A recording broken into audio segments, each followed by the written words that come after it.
you should be ready to bake.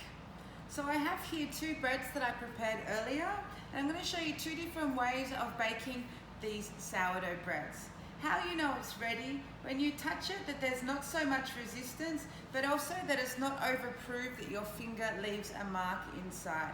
Baking is really about a feeling, especially with sourdough. There's no strict times. You need to touch and go, and also a little bit hope for the best.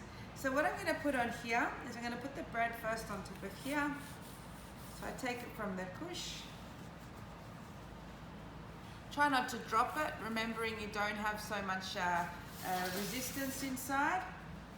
Now the first way, I like to use some rye flour here. The first one is quite simple. We're just going to dust the flour directly on top.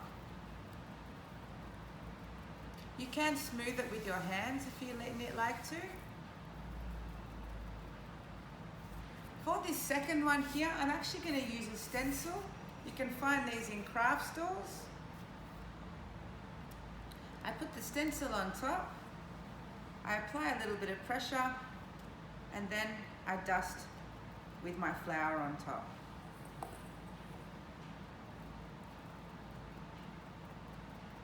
It's best not to put too much flour, otherwise it'll affect the mouthfeel of the bread.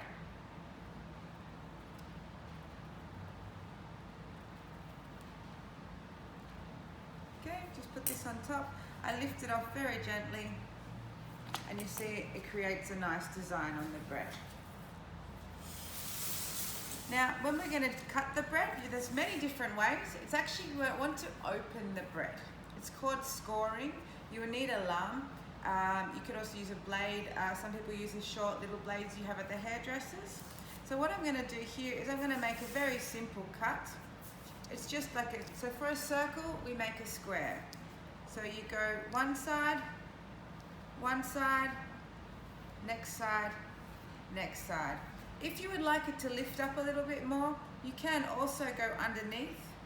It's called a butterfly cut, underneath. And you can also make a design here in the middle if you like.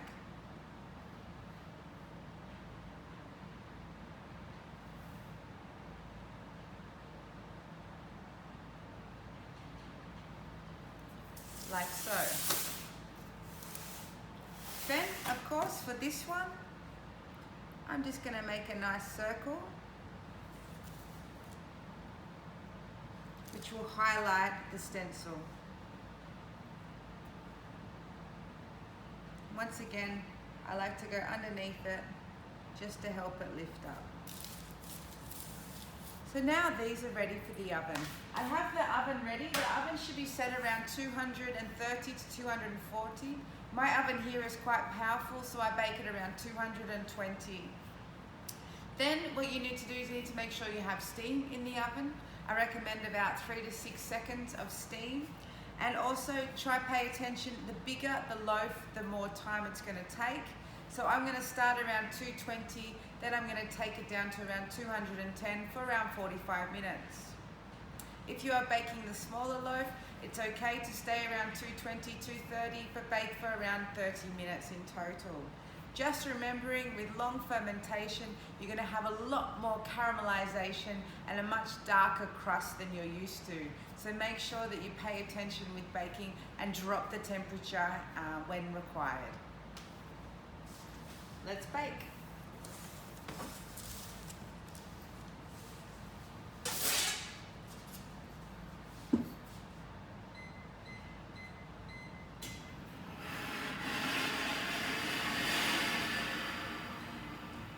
So like I said, I'm going to bake this one for around 40 minutes.